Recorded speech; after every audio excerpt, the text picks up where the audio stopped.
बेटी का नसीब एक बहुत अच्छी कहानी है। आइए जानते हैं।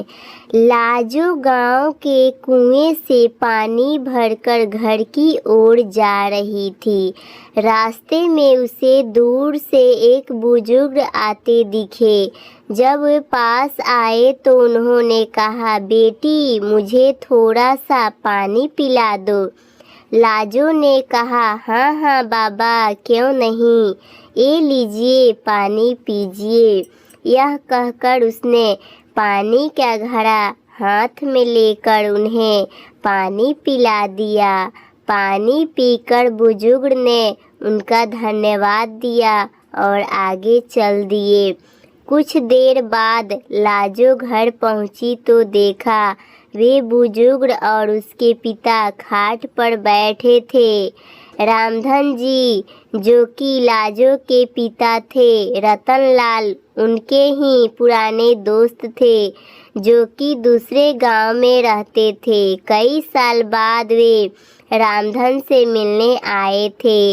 रामधन जी ने जैसे लाजो को देखा, वे बोले, ले रतन भाई, आ गई मेरी बेटी। इसके बारे में पूछ रहा था ना, बहुत ही होशियार बच्ची है।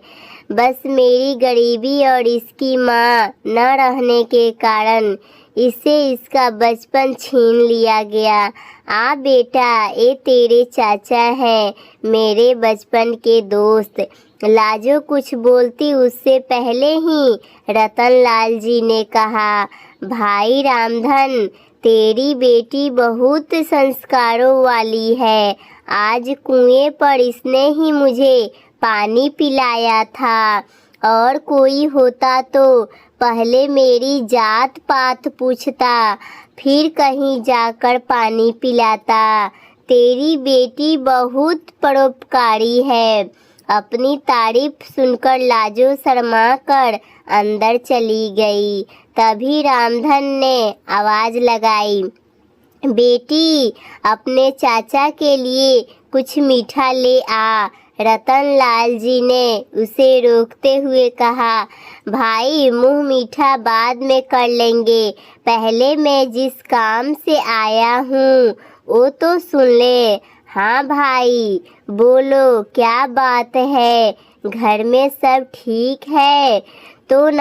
रामधन जी की बात सुनकर रतनलाल ने गंभीर होते हुए कहा, भाई मैं अपने बड़े बेटे के लिए तेरी बेटी का हाथ मांगना चाहता हूँ। इस दोस्ती को रिश्तेदारी में बदल देते हैं। यह सब सुनकर रामधन बहुत खुश हुआ। उसने कहा, बात तो तेरी ठीक है, अगर तेरा बेटा है तो मैं तैयार हूँ। लेकिन भाई, मेरी हैसियत तो तू जानता ही है। जहाँ तक मुझे पता है, तेरा तो शहर में बहुत बड़ा कारोबार है। कहाँ मैं, कहाँ तू, धरती आसमान का फर्क है। रतनलाल जी ने कहा, पैसों की तू चिंता मत कर। मेरे बेटे के लिए कई बड़े घरों से रिश्ते आए, लेकिन मैं एक ऐसे बच्चे को अपने घर की बहू बनाना चाहता था जिसमें संस्कार हो। वो मैंने तेरी बेटी के अंदर देख लिए। तू बस हाँ कर दे, बाकी सब मेरे पर छोड़ दे। रतनलाल जी की बातें सुनकर रामधन ने तुरंत हाँ कर दी। ऐसा घर बैठे रिश्ते आए तो कोई भी मना नहीं कर सकता है। किवाड़ की ओट से लाजो यह सब सुन रही थी। रतनलाल जी ने आगे कहना शुरू किया, हाँ ये बात हुई ना खुशी की। अब जल्दी से मिठाई मंगा, अब मज़ा आएगा मुंह मीठा करने में। रामधन ने आवाज लगाने पर लाजो शर्माते हुए मिठाई की प्लेट लेकर आ गई। रामधन ने कहा, बेटी आज से तेरे ससुर हैं, इनके पैर छू। लाजो जल्दी से पैर छूकर वापस चली गई। उसके जाने के बाद रतनलाल जी ने कहा, भाई मेरा बेटा सत्यम मेरा शहर का कारोबार संभालता है और छोटा बेटा वंश गांव में खेती देखता है। मैंने उसे सत्यम से शादी के बारे में पूछा तो बोला, पिताजी आप अपने आप देखकर मेरी शादी कर दो। रामधन बोला, हाँ भाई, बड़े नसीब से मिलते हैं ऐसी संतान जो माता पिता का सम्मान करे। मेरे तो भाग खुल गए। मैं तो हमेशा इसी चिंता में रहता था कि इस बिन माँ की गरीब बच्ची को कौन अपनाएगा। रतनलाल जी बोले, बस अब तू चिंता मत कर, मैं शादी का सारा इंतजाम कर लूँगा। अच्छा अब मैं चलता हूँ। रतनलाल जी अपने घर के लिए निकल गए। उनके जाने के बाद रामधन ने घर में जाकर लाजो से पूछा, बेटी तू खुश तो है ना इस रिश्ते से? लाजो बोली, पिताजी मेरे जाने के बाद आपका ध्यान कौन रखेगा? मुझे नहीं करनी शादी। रामधन बोला, बेटी ऐसा ना बोल, मैं अपना ध्यान रख लूँगा। बड़े नसीब से ऐसे रिश्ता मिला है। रतनलाल को मैं बचपन से जानता हूँ। उनके घर में तुझे कोई परेशान नहीं होगी। कुछ दिन बाद पास के गांव से दो लोग आए और रामधन को शादी का शुभ मुहूर्त बताकर चले गए। उन्हें रतनलाल जी ने भेजा था। रामधन शादी की तैयारियों में जुट गया। इसी तरह कुछ दिन बीत गए। रामधन ने अपना खेत गिरवी रखकर बेटी की शादी की तैयारियां पूरी कर ली थी। शादी के एक सप्ताह पहले एक दिन रामधन अपने समधी से मिलने उनके गांव पहुंच गया।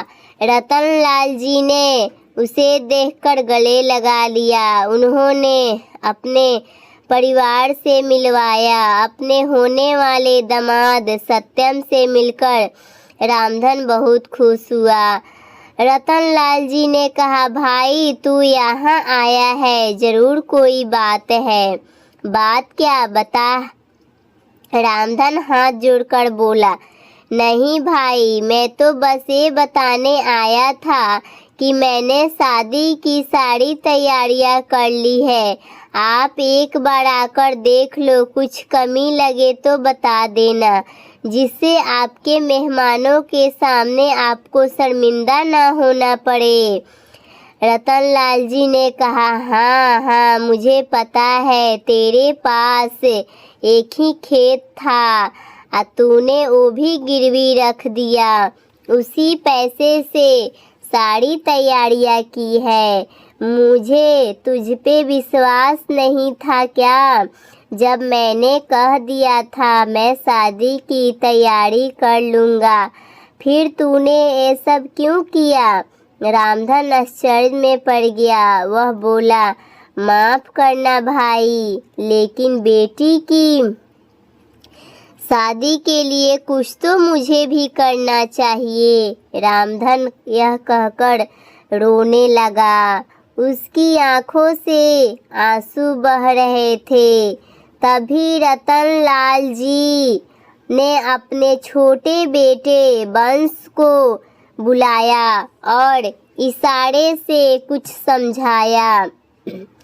कुछ देर बाद रतनलाल जी ने रामधन के कंधे पर हाथ रखा। रामधन सिर झुकाए शर्मिंदा हुआ बैठा था। रतनलाल जी ने कहा, ले भाई अपनी अमानत, दोबारा फिर कभी ऐसा मत करना। यह कहकर उन्होंने खेतों के कागज रामधन के हाथ में रख दिए। रामधन ने देखा, अरे ये क्या, ये तो वही कागज है तो मैंने गिरवी रखे थे खेत, ये आपके पास कैसे आए? रतनलाल जी ने कहा, बंस आस-पास के गांव के सभी लोगों को जानता है। उनमें से ही एक ने खेत गिरवी रखने वाली बात हमें बता दी। वही ये कागज छुरा कर लाया है। रामधन की आंखों से आंसू बह रहे थे। रतनलाल जी ने उसे गले लगा लिया और बोला, भाई खेत ही गिरवी रख देगा तो कर्ज कहाँ से चुकाएगा और खाएगा क्या? आगे से ऐसा कुछ मत करना। मैं अपनी बेटी लेने आऊँगा, बस तू मिठाई बढ़िया सी बनवाना। यह सुनकर सब लोग हंस पड़े। रतनलाल जी ने आवाज लगाई। बंस ने 50,000 रुपये लाकर अपने पिता के हाथ में रख दिए। रतनलाल जी ने कहा, ले भाई, शादी की तैयारियां कर और बंस इन्हें घर छोड़ आ। और हाँ सुन भाई, कल हम 4-5 आदमियों को तेरे घर भेज देंगे, वो सारा काम संभाल लेंगे, बस तू चिंता मत करना। रामधन कुछ बोल नहीं पा रहा था। उसके मुंह से बस इतना ही निकला, मेरी बेटी के नसीब खुल गए। यह कहते ही वह कुर्सी पर बैठे बैठे लुढ़क गया। इतनी खुशी बर्दाश्त नहीं कर पाया, उसने अपने प्राण त्याग दिए। रतनलाल जी ने उन्हें संभालते हुए इससे पहले ही दुनिया छोड़ चुका था। रतनलाल जी अपने दोस्त से लिपट कर रोते रहे। वे अपने दोस्त की अंतिम यात्रा लेकर गांव पहुंचे। लाजो जब यह सब पता लगा तो रोते रोते बेहोश हो गई। रामधन का अंतिम संस्कार किया गया। रतनलाल जी अपने परिवार के साथ वहीं रुक गए थे। रवि के 1 सप्ताह बाद उन्होंने सादा तरीके से सत्यम और लाजो की शादी एक मंदिर में करवा दी। लाजो के चमकते नसीब की खुशी में रामधन अपना जीवन जीना भूल गया था। कहानी अच्छी लगी तो मेरे चैनल को लाइक और सब्सक्राइब कीजिए दोस्तों। ऐसी कहानी देख